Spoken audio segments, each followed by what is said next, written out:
اے عزیمت کے راہی کہاں چل دیے، چھوڑی عظمت بھری داستاں چل دیے۔ بسم اللہ الرحمن الرحیم، الحمد للہ رب العالمین، والصلاة والسلام علی سید المرسلین وخاتم النبیین محمد وآلہ واصحابہ اجمعین، اما بعد فاعوذ باللہ من الشیطان الرجیم۔ الا ان اولیاء اللہ لا خوف علیہم ولا هم يحزنون، صدق اللہ العظیم۔ معزز سامعین، جگر گوشہ رسول سیدنا حسین رضی اللہ تعالی عنہ مسلم بن عقیل کو کوفہ بھیج چکے تھے تاکہ وہ ان کی نیابت میں اہل کوفہ سے بیعت لیں، اور اسی طرح کئی یہ خطوط مکے کے شریف لوگوں نے اور اسی طرح مسلم بن عقیل نے بھی لکھے کہ 12,000 لوگ ان کے ہاتھ پر آپ کے لیے بیعت ہو چکے ہیں۔ تو مکے سے جو ہی نکلنے کا ارادہ کیا تو عبداللہ ابن عمر، عبداللہ ابن عباس، عبداللہ ابن زبیر دوسروں نے روکا، لیکن سیدنا حسین رضی اللہ تعالی عنہ نے نکلنے کا پکا عزم کر لیا تھا۔ 3 ذی الحجہ 60 ہجری بروز پیر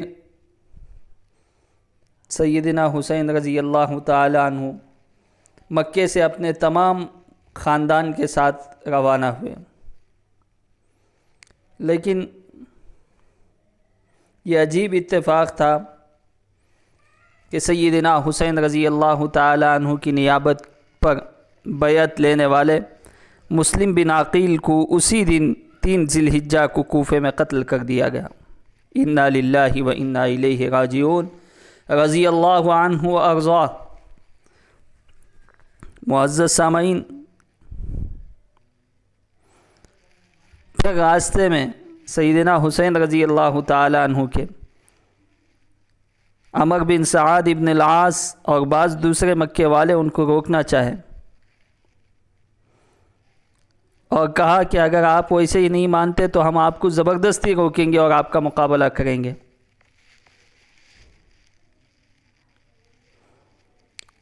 تو حضرت حسین رضی اللہ تعالیٰ عنہ نے کہا جو کچھ تم کرنا ہے کر لو، لڑائی بھی کر لو، لیکن ہم رکنے والے نہیں ہیں۔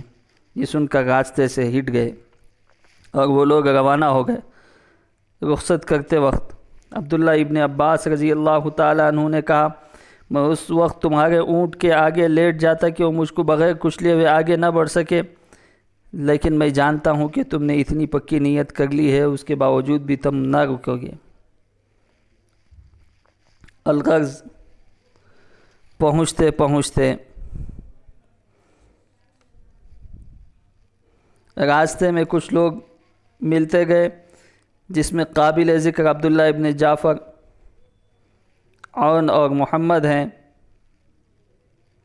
وہ بھی شامل ہو گئے۔ اور اسی طرح بصرہ کا جو رہبر تھا اسے حضرت حسین نے فرمایا جتنا جلد ہو سکے ہم کو کوفے میں پہنچا دو تاکہ عبید اللہ ابن زیاد کے پہنچنے سے پہلے ہم وہاں پر پہنچ جائیں، اس وجہ سے کہ لوگ ہمارے سخت منتظر ہیں۔ اتفاق سے اسی روز عبید اللہ ابن زیاد کے پاس یزید کا خط پہنچا کہ اپنی حفاظت کرو، امام سیدنا حسین مکے سے روانہ ہو چکے ہیں، ہر راستے پر فوجیں لگا دو، کوفہ پہنچنے سے حضرت حسین کو روکو۔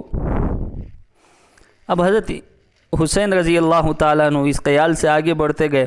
مسلم بن عقیل نے خط میں لکھا تھا 12,000 لوگ ان کے ہاتھ پر بیعت ہو چکے ہیں، روز بروز اب اس جماعت میں اضافہ ہوتا رہے گا۔ تو اس غرض سے یہ آگے بڑھتے رہے یہاں تک کہ وہ بالکل قریب پہنچے۔ مقام عاجر پہنچ کر آپ نے قیس ابن مسر کے ہاتھ پر اہل کوفہ کے پاس ایک خط بھیجا کہ ہم بالکل قریب آ چکے ہیں، ہمارے منتظر رہو۔ خیس ابھی قادسیہ میں پہنچے تھے کہ ابن زیاد کے لشکر کے ہاتھ گرفتار ہوئے اور خط کے ساتھ پیش ہوئے۔ اس نے شاہی عمارت کے اوپر سے چڑھا کر ان کو ڈھکیل دیا، خیس گرتے ہی فوت ہو گئے۔ پھر اگلے منزل پر سیدنا حسین نے اپنے بھائی عبداللہ ابن یختر کو اسی طرح کا خط دے کر بھیجا، کوفے والوں ہم قریب آ چکے ہیں، اب انتظار کرو۔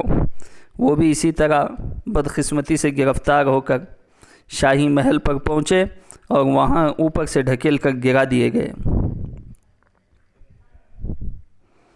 یہ قافلہ جب مقام ثعلبہ میں پہنچا تو معلوم ہوا کہ مسلم بن عقیل کوفہ میں قتل کر دیے گئے۔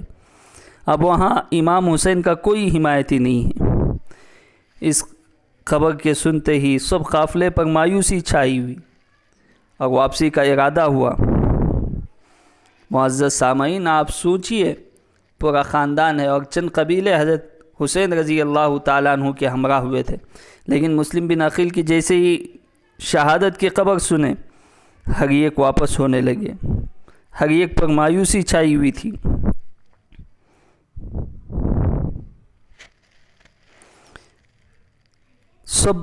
سب لوگ یہ کہہ رہے تھے مسلم بن عقیل کا جو حشر ہوا وہ ہمارا بھی ہوگا۔ اس کے بعد سلم بن عقیل کے بیٹوں نے کہا، مسلم بن عقیل کے بیٹوں نے کہا، ہم ہرگز واپس نہیں جائیں گے، یا تو ہم مسلم کا قصاص لیں گے یا مسلم ہی کی طرح اپنی جانوں کا نذرانہ پیش کر دیں گے۔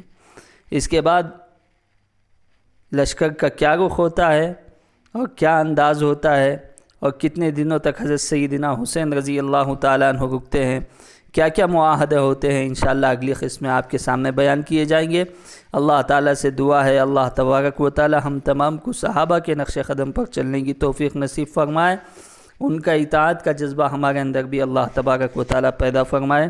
آمین۔ وآخر دعوانا ان الحمد للہ رب العالمین۔